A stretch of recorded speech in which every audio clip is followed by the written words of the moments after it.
now show me one that he coached up, that he truly coached up, that was a bum, and he coached him into quarterback status that could. Who, Lincoln? No, he hasn't. No, no, no. No, I agree. I agree with you. And again, we're talking about a time when the Big 12 was definitely on decline, right? We're talking about a time when the Big 12 was definitely in decline, that without a Texas that mattered, without anything like that. But Sean, I'll answer your question right here. Absolutely, I would sit here and eat crow. Do I expect to freaking need to get my hot sauce out? No. No, I don't. Likewise. Because I'm going to tell you now that I've seen this. I've read this book. I've seen this movie, bro. Seen it. Been there.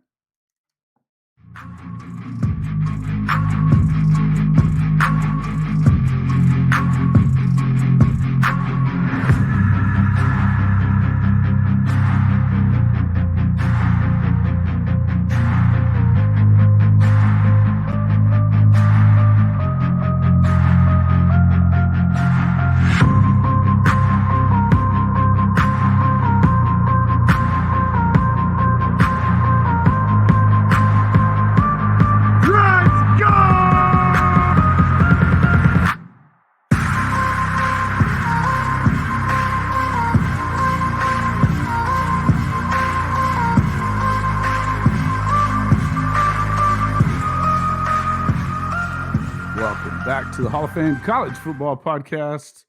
I'm your host, Jason Watkins. He's the coach, Philip Roybal.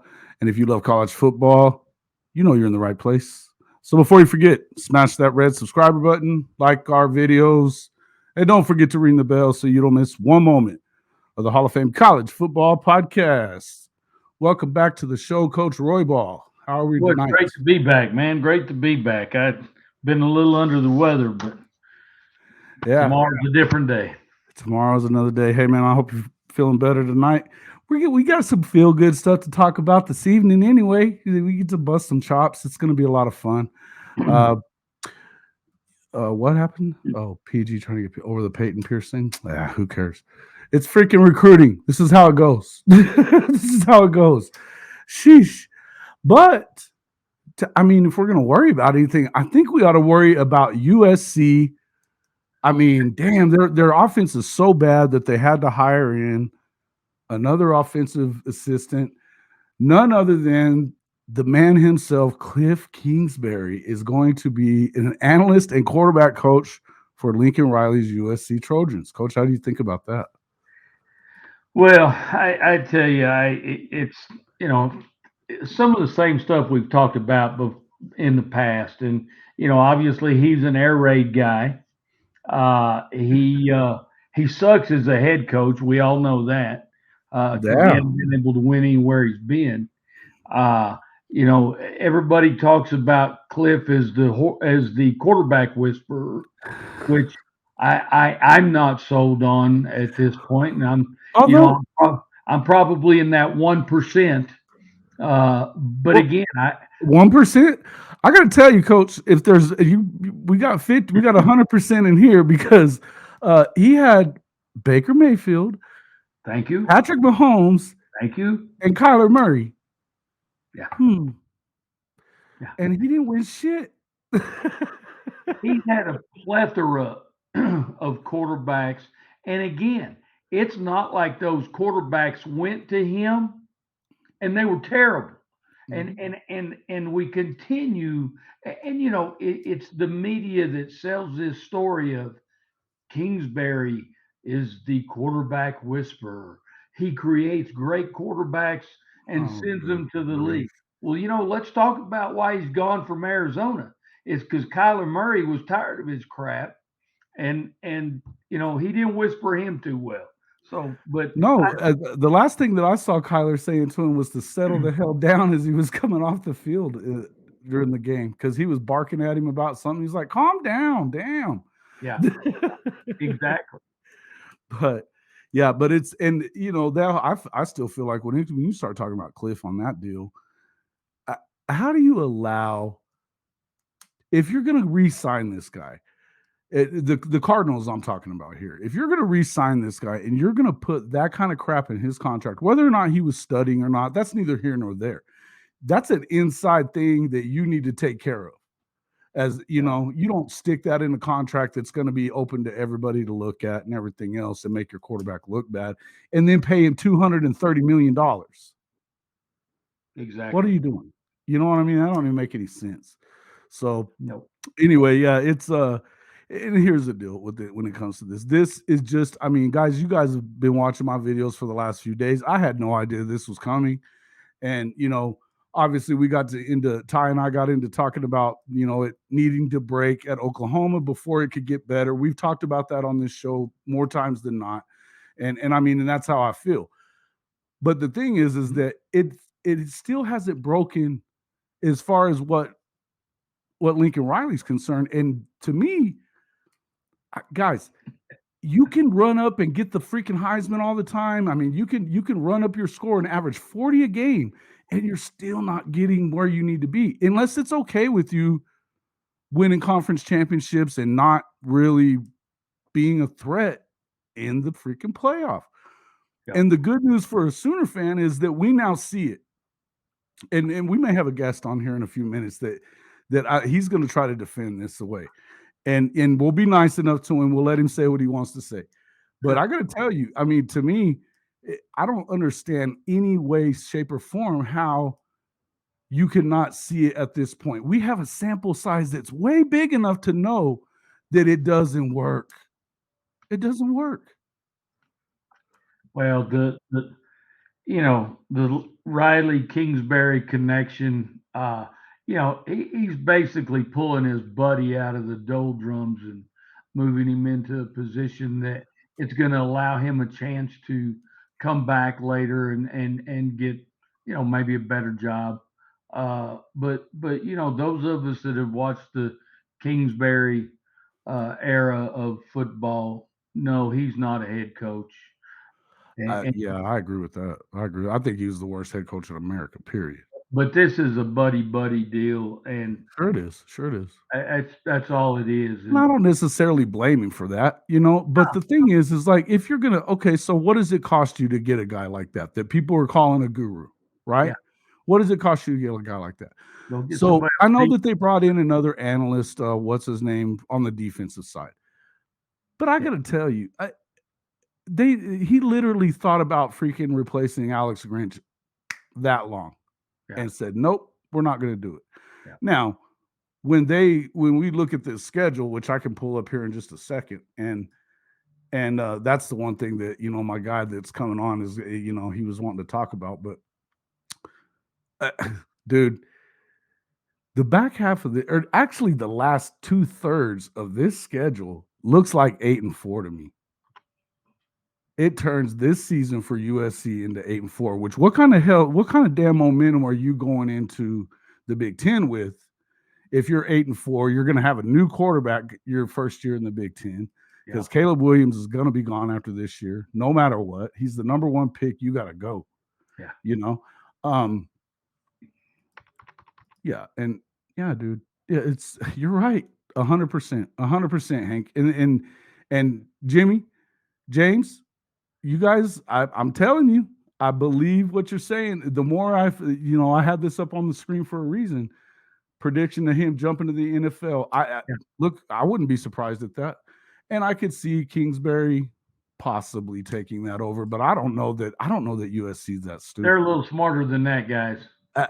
And here's the thing: the reason I was saying what I was saying is that I think I'm gonna tell you now. Looking at the last 2/3 of this schedule right here, I don't see any way in hell that they win more than 9 games. Now, show me one that he coached up, that he truly coached up, that was a bum, and he coached him into quarterback status. That could. Who, Lincoln? No, he hasn't. No. I agree. I agree with you. I agree with you on that. I mean, look, but the thing is like even with those quarterbacks, because Baker came out and he looked good, but I mean, I think the most that Cliff ever won at Tech, And again, we're talking about a time when the Big 12 was definitely on decline, right? We're talking about a time when the Big 12 was definitely in decline, that without a Texas that mattered, without anything like that. But Sean, I'll answer your question right here. Absolutely, I would sit here and eat crow. Do I expect to freaking need to get my hot sauce out? No. No, I don't. Likewise. Because I'm going to tell you now that I've seen this. I've read this book. I've seen this movie, bro. Seen it. Been there. So they can put up all the points. I've seen the Heisman trophies. I've seen and you know what? The one year they could have done it with Baker because they actually still had defensive players and they had size. I was in the Rose Bowl seeing the difference between them and Georgia, and there wasn't one as far as size was concerned, because Stoops had and they had all those guys there. Every year after that, it got smaller. Every year after that, it got smaller. So yeah, I'll do it. Absolutely. No worries. No worries. I mean, I've said enough that everybody's going to know that I said it. I'm going to have to answer the question. So no, there ain't no damn way he ever wins one. Not doing it the way that he does. Not doing it the way that he does. If he ever was able to take a step back and know that you have to do things a little different. If he ever, let's say he gets fired from this job and he has to go do a Sark thing where he goes and has to coach with, and I don't know how much longer you're going to see Nick Saban, but I could see Nick Saban, another reclaim guy, to come in, coach his offense, because Tommy Rees isn't good, even though it might work for Nick. But I mean, I really feel like that would be the only chance, because then you get to see again what you have to do. But he's already been with the national championship coach and still didn't adopt that part of it. He just didn't. So yeah, look, I don't know, man. To me, I think you're right there. I think 3 years. I was saying 4 to 5 years, and he's out. I wouldn't be that damn surprised if he was gone before they get to the Big Ten next year, because I don't think that he wants anything to do with that shit. I don't. But that's just me. Yeah, look, he had Baker to start off with, and every year it was lower and lower. Think about this. When you got him there, I mean, look, I'm telling you, and they had that Rose Bowl one, and he took his foot off the gas and made some stupid mistakes, but that's what that was about. But I'll tell you, the size and speed was there on the defensive side of the ball then. They made a mistake, and look, I don't think that they had it schemed right. But bottom line is that once you take your foot off the gas there and you give a good team momentum, that what does a good team do with momentum, coach? They eat it right up, and you can't do that. I got you now. Yep. Okay, there you go. Yep. All right. So the question was, you said there's a difference between USC and OU losses. What is the difference, bro? Well, this year when we played, right, our second game against Utah, Caleb got hurt. I don't think in any of the games that Lincoln lost in Oklahoma, those quarterbacks didn't get hurt. I think they played the full games, correct? Well, but they were made ineffective though a lot of times. Right. Yeah. Were you guys? So weren't you? I believe weren't you guys? Or were you guys already winning in some of those games, or were you guys losing? Yeah, they were winning at the Rose Bowl against Georgia in the playoff, and then what happened in that game? Lincoln took his foot off the gas, and next thing you know, they're running wild with Sony Michel. Right. And that was the one time that the defense was really, probably still good, because that was his first year as head coach. It had still been recruited correctly. You still had size with Jerry Schmidt, not, the yoga coach that you guys are using for your strength and conditioning. I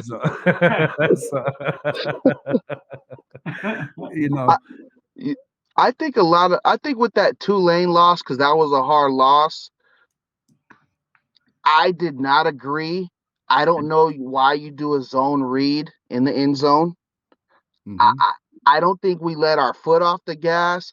I think he just got cocky in that loss. That happens too.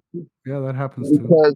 I tell If you already know our defense isn't holding, why would you put us in this position to to put to let them get a safety and then to put it back on our defense, knowing that if we don't get that, we're Now going to they're have to right give the back in ball the back. Our game. defense can't score, and then they're Right. going to score and they're going to win the game. The whole world knew it. So I don't really see why we did that in the first place. And that was a loss that we shouldn't have got. And then Caleb, injured the second game that we played Utah. And I don't think that was a good loss. I don't think we should have lost that game, but we did. The first game, Shouldn't I have think lost there the was a first lot of game. emotions in that first game. Yeah, they should have lost the first game. They'd had leads in all these games, man, if you think about it. And this is the same. It is the same as what we saw at Oklahoma. They would jump out ahead, and then slowly it kind of erodes away because of the fact that and even when a lot of people say that they're not giving the defense enough time because they score too fast. I don't believe that. I don't believe that at all. And I think that the one thing about Lincoln Riley that's very good is that for him being an air raid guy, he runs the ball very well out of the air raid. That's a big issue for him. That's something that he's always wanted to do. It's something that Leach never liked. It's something that Leach never liked. But that being said, look, man, all I was saying about the whole deal with this deal with Kingsbury is why? Why would you make that move instead of making sure that you shore up this defense somehow? Why don't you put more emphasis on get somebody to help out Alex Grinch? I know that they brought in what was that, Coach Brown, that they brought in to help the secondary or whatever. Okay. Right. Well, Coach think?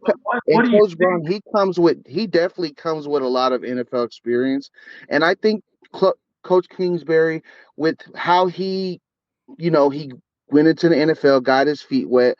I think that he gets to bring a lot of NFL, um, pro defense looks that he's able to show Caleb that Lincoln hasn't been in the NFL yet. So he has no clue of how real those defenses look. And Kingsbury worked with an Oklahoma QB. So him coming to work with Lincoln, it fits because he just worked with an Oklahoma QB. They work together at Tech. And Lincoln Riley worked with the same QB. Sure, I get that. No, and I understand that part, but this isn't about. I'm asking about USC. I don't care about Caleb. I think he's going to be fine. You know what I mean? I know Caleb's going to be fine. He was the best player in America. Period. Well, So once again, guys, he's gonna, Kingsbury's gonna come in and once again take a quarterback that's already good to great. Right. And again, he's the quarterback whisperer, which, guys, again, somebody needs to prove that to me because all the quarterbacks he's had were pretty damn good when he got a hold of them. And Murray, guys, let's face the facts here, is he's not in Arizona. And the majority of that reason is Kyler Murray. Mm-hmm. Right. But I didn't really like Kyler Murray coming out of the draft anyways because of his size. And, but they won 8 games until he got hurt last year, 8 in a row. They start off 8 in a row. But that's just like Cliff to have a bad second half of his career. I mean, we're not, again, I don't think that Cliff Kingsbury's a head coach at all. I think if he's in a good position, it's this one because he's more of a coordinator type and even just a quarterback coach. He doesn't have to worry about too much. He can work on the main thing being the main thing for him. My question was, what was the point? What is the damn point? You already won the Heisman with this quarterback. I don't even get it. You know what I mean? It's just, to me, if you're going to spend the money that it guaranteed cost you to get this guy, what the hell are you doing instead of getting more defensive guys? Jason, it goes back to what we were talking about, is that Lincoln's not going to be, he may be there another year. Guys, he's headed to the NFL. And let's face the facts. It's soon to happen, and this is his ticket to ride. Is you bringing Kingsbury, and like you just stated a second ago, he's got that NFL experience of seeing the defenses, etc. So he's And giving it to Lincoln, not to Caleb Williams. all three of them are fixing to ride off into the sunset after their 8-win season. Okay. After their 8-win season. Hey, okay, so that's where we are. Let's go to that. Because I just pulled up this schedule that you posted there. Bruh, the last 2/3 of this schedule, if they get to UW without 2 losses, I'll be surprised. But then they get, I mean, come on, man. You really think they're gonna beat Oregon on the road? So I know we you can hate go Oregon. through it. I know you hate Oregon. So go So ahead. San Jose State is a win. Yeah, I know Nevada is a that. win. Stanford is a win. I think Stanford, with them getting a new coach, they're going to rebuild. It's going to take them a while. They got to find a different identity and a new identity. We're in agreement. Yeah, we're in agreement. Yeah. So they're going to have even next year, they're going to have a big turnover. Then we go into the bye. Then we got Arizona State. They got Oregon's OC from last year. He's going to bring in some guys. He's going to build. There's a lot of. I think that Arizona State, that's a tough game right there. I think that's a tough game. Yeah, it's at Tempe. It's always going to be rowdy. There's always going to be the SoCal fans traveling to Arizona, having a good time. And then those kids that didn't get recruited by USC, it's good. That game's going to get a little chippy. But I still got us coming out. They don't have enough. I still think we're going to put up 30, 40 on them. Okay, but they can't do that. They can't do that too, though. I mean, with that defense, they can't put up 40. That's where I feel like you have a problem, because when you start looking at you Arizona State, then you got Colorado, and look, Colorado's a big game. Everybody's hyping up this. I get a lot of people at work. Well, if Prime wins, oh baby, it's good, dude. We've never lost to Colorado, and I see us going to the big with another Colorado win. I just don't think Prime has enough to. I don't know, man. He's got the number one transfer portal class. He out transfer portal Lincoln freaking Riley, bro. Yeah, but they just don't have the pieces. What pieces do they have up front on the O line or D line? Okay, now that's where they're struggling. I would give you that part. That on the defensive line for sure, they're real thin. Yeah. Offensive line, they had some big boys there, but I don't know that it's going to be. I'm not saying that's a win for sure. I'm saying that's a stumbling spot for them that could turn into a loss if something don't go right. So why do you think? Why do you think so? So the 2 losses and I like for to sure. give people. Here's the other thing. Why do you think we're going to lose to Colorado? I'm not saying necessarily Colorado, but here's what I would tell you. Lincoln has been known to lose a game he shouldn't lose. Again, we've read this book before. We've seen the movie. They'll lose a game that they shouldn't lose somewhere in there. So it could be Colorado, could be Arizona State. I think that Notre Dame is going to give them more. That's always a big game. It's in South Bend this year, and they've got a real good quarterback too. I could see them losing that one anyway. Then Utah, until they beat Utah, I don't think they can beat them. Because somebody at work today told me, Cam Rising killer, Coach Whittingham, and dude, we were 4-8 the year before, and then this year we weren't even supposed to even be close in those games. Eric, nobody had the best team that you had was this past year. The best team you will have had was last year. You think so? So you don't think USC's team next year? They're getting smaller by the day, brother. I think they're getting smaller by the day. Because you got a yoga coach to be your strength and conditioning dude. Hey, those are your guys. Hey, you guys had those guys before us. So I don't know. You guys, I don't know, man. You had it before us. That's what. And look, think about it. They got smaller every year. That's what I was talking about. They got in the Georgia game when Smitty was still there, right? And now he's back. But he was still there as the strength and conditioning coach. They were still big, right? Look. The next year when they played Alabama and got crushed in the first half, it was over with Kyler. And Kyler had one of the best seasons in NCAA history, and they got smoked because why? And they were smaller. And then the next year against LSU, They were, I mean, they were way overmatched there, but they were Right. definitely smaller, right? And it Mhm. just gets smaller and smaller. And well, here's what I believe about Grinch, and what I'll tell you I believe about USC and Lincoln. Lincoln especially, he comes from Texas Tech. They were never going to get those big monsters that you get at USC or at Oklahoma or at in the SEC schools where you can get them big dudes. So there, and they didn't really care that much about defensive players anyway, but they were never going to get those kind of guys. Then he went to ECU with what's that coach's name that used to be there? Coach, he was the defensive coordinator there for Ruffin. Yeah, Ruffin Ruffin McNeil. McNeil. Yeah, so he went to ECU. Those guys are never going to get huge. And then aside from whatever reason, Grinch, you know, Mhm. even at Ohio State, he turned that defense from good into not so good. They were happy to let his ass go to Oklahoma. They were. But they both came from situations where it's okay with Lincoln to do the speed D stuff because he doesn't care. But I don't He think. wants to outscore you. I think he believes he's gonna outscore you.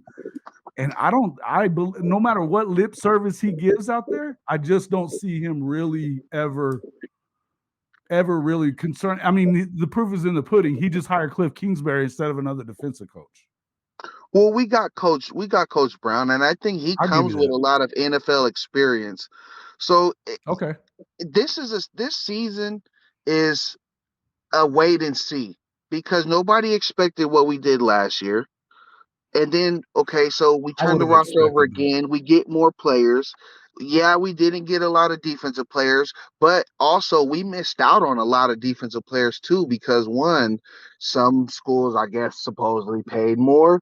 We lost Mateo, which, that one hurt. But, we were, I feel like you lost Mateo because he went to a defensive coach. I mean, Dan Lanning's a real deal when it comes to defense. I mean, he's well, I seen his dad on a comment say he really liked that coach, that D line coach or their DC, Tosh Lupio. Mhm. Yeah, yeah, yeah. So I mean, he could have been a key piece for us to get in the offseason, but we didn't. I think a lot of the defensive pieces we picked up in the offseason are going to be good for us. Through the We got a portal. lot of linebackers, so and we got Tackett Curtis. That dude right there is a stud. I'm excited about Tackett Curtis, dude. Mhm. I love his tape. I love his film.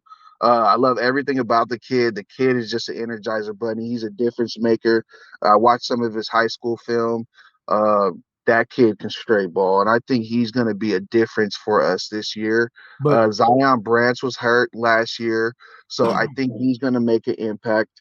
Damani was hurt some of the year, but he played some, and I think he's going to be an upgrade for the defense. And he was, the number one corner coming back, ranked on 24/7. So I think he's going to be a difference maker for our defense. So I think Grinch this year is going to have to be the year that, hey, you got pieces.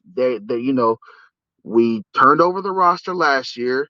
We sure. got some players. So now you really need to actually show if you can coach or you can't coach because we recruited really good in the transfer portal this year for defense.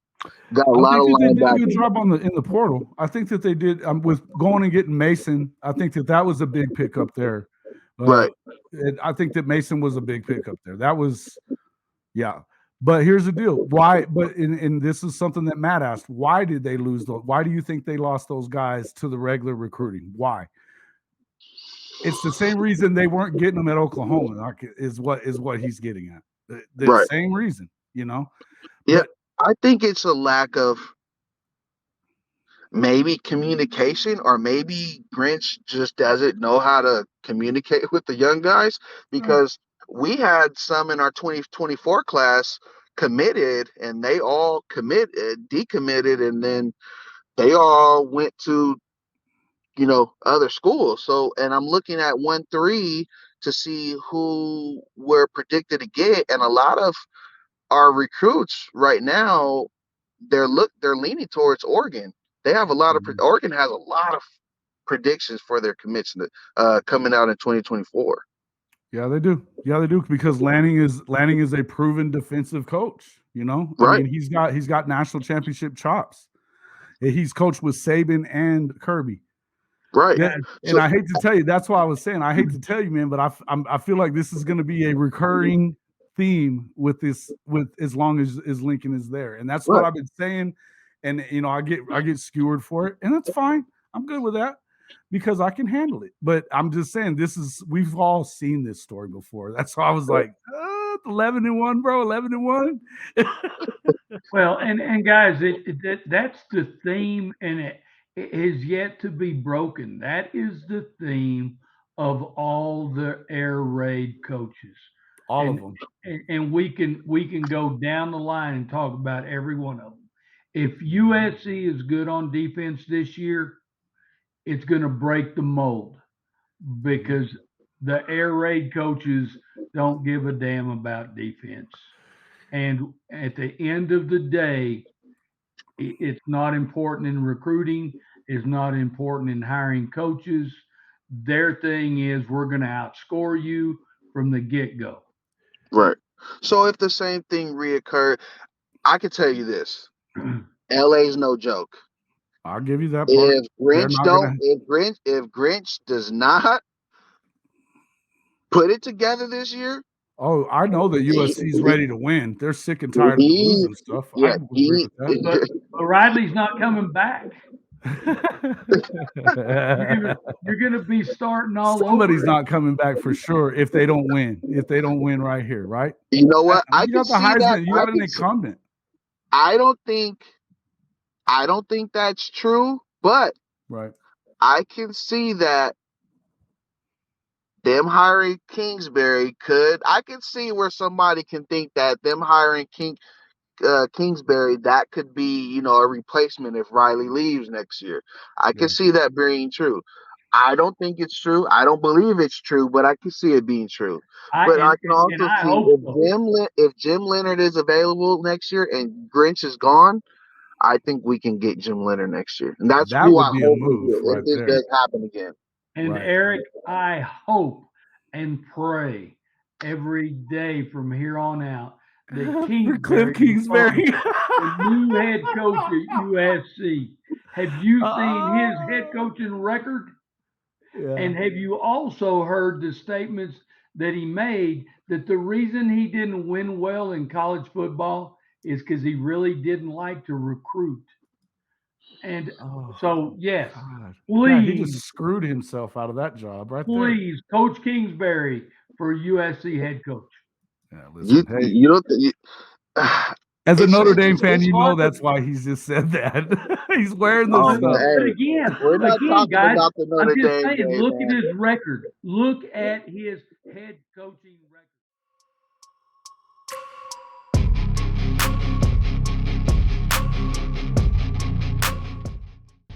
Hey, you guys all know the drill, right? Say it with me. Smash that red subscriber button. Like our videos. And don't forget to ring the notification bell so you don't miss one moment of the Hall of Fame College Football Podcast.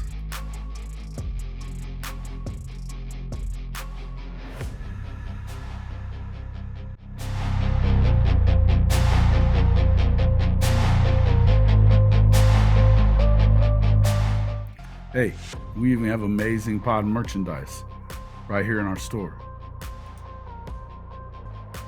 Hey, while you're here, don't forget to check out all these other amazing channels and subscribe to them too.